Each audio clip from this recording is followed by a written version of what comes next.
Whenever you're starting something new, whether that be a new firm, a new product offering, or even new internal policies or procedures, it's natural to want to get everything dialed in perfectly before you put it out into the world. But more often than not, that perfectionist instinct gets in the way of a truly successful rollout. In today's episode, I'm going to talk about two related ideas that can help you find success more quickly. One is the importance of building in short feedback loops, which I've talked about before. The other is a new topic for this podcast, which is the importance of developing the essential skills that will make your new effort a success and help you build it with more clarity and confidence. You're listening to the Agile Attorney Podcast, powered by Agile Attorney Consulting and Greenline Legal. I'm John Grant, and it is my mission to help legal professionals of all kinds build practices that are profitable, sustainable, and scalable for themselves and the communities they serve. Ready to become a more agile attorney? Let's go. Hey everyone, welcome back. So this week I'm going to do sort of a quick episode, and this is kind of ripped from the headlines, or at least from my headlines, based on a conversation that I had earlier in the week with a actual potential maybe consulting client for me on the Agile Attorney side, or even a potential software customer on my Greenline side. And the conversation went into a direction, and I don't think it's just because maybe I'm a bad salesperson, although that is a possibility, I suppose. But I think, hopefully at least, it comes more from a place of, I think I know the right kinds of problems that I solve for, and this particular attorney that I was speaking with wasn't quite ready for any of those problems yet. And, it's not that I've got the entire sales thing figured out, but I have had a fair bit of experience and training through the years, going all the way back to the time when I was working at Getty Images before I even became a lawyer. I was their director of sales operations for the Americas, and so I was involved in a lot of different sales conversations and trainings and things like that.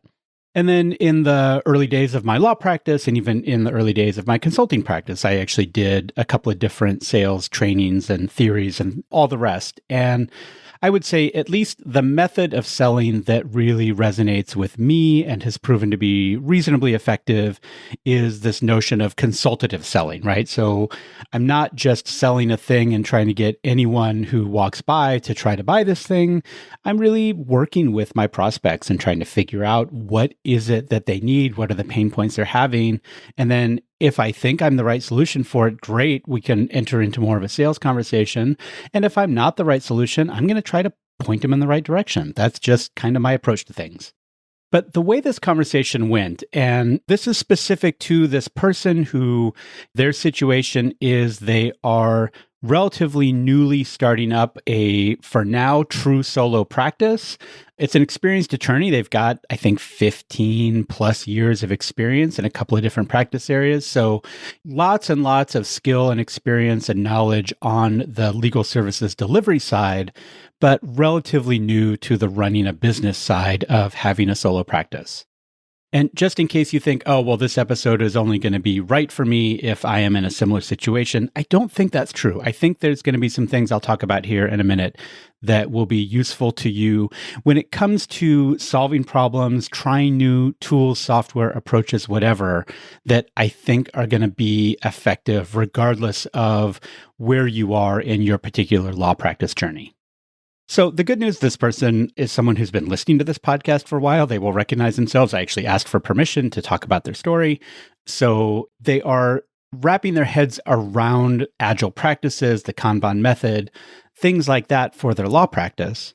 And the thing that they said they were trying to accomplish by reaching out to me was to make sure that all of their systems and policies and procedures were really well dialed in so that as they ramped up their law practice with new work and started really sort of leaning into their marketing and biz dev efforts, that they would have everything set up right, that things would be working well when they went to add volume.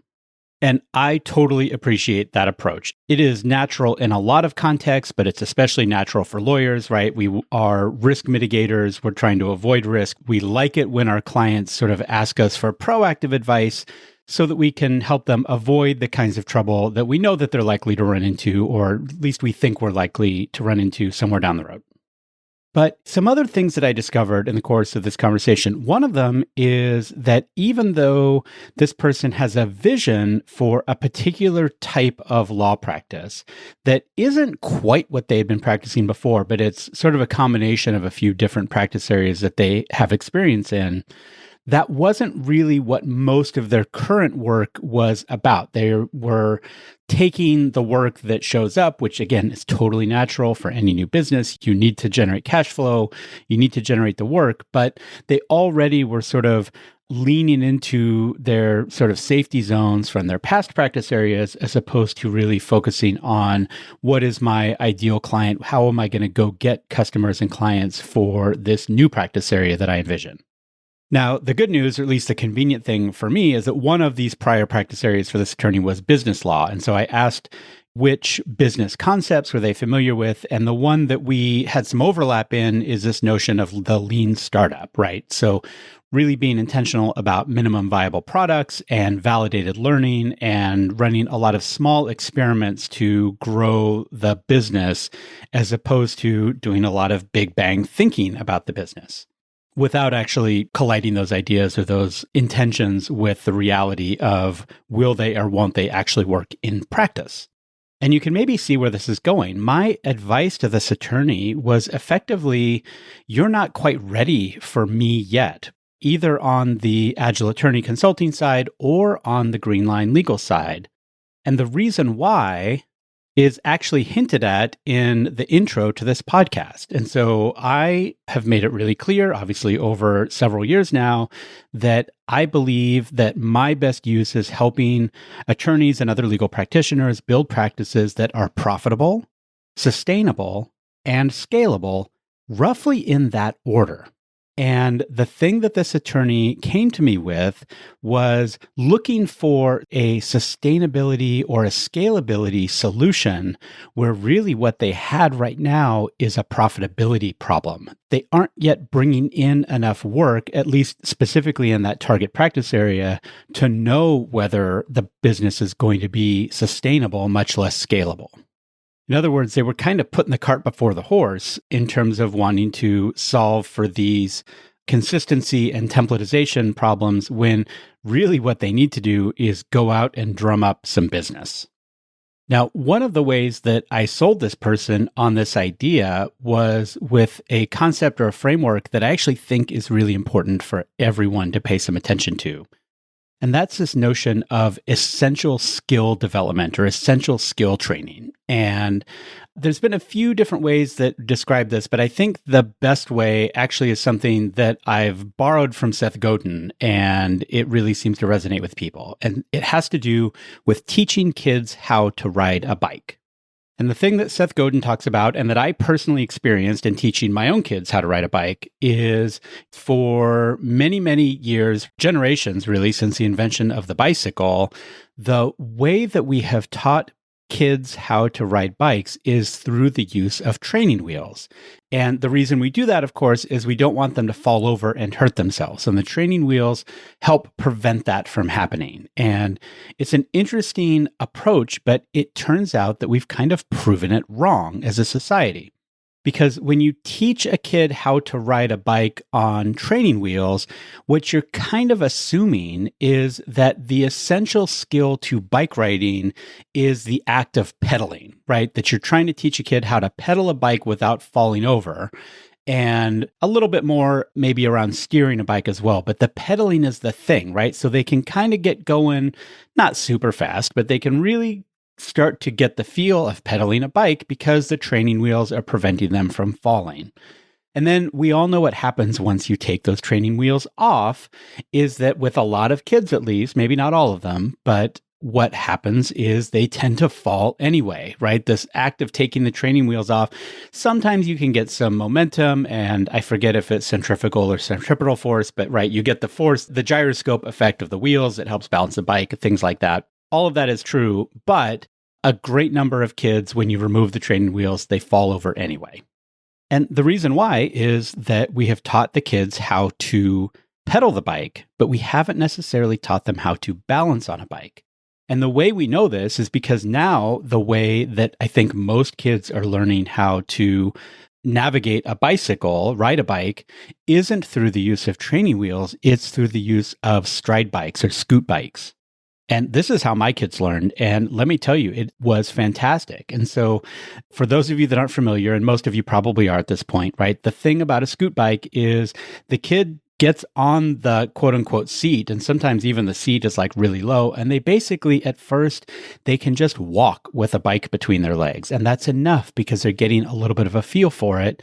Then when they sit on the seat, there's no pedals on this thing, by the way. I should have mentioned that. That is the essential thing about it. They sit on the seat and they can walk. And then eventually they realize that if they push off just a little bit harder, they can glide just for a second or two. And that feels fun. That feels cool. We all know how cool that feels if you're a bike rider in any form at all.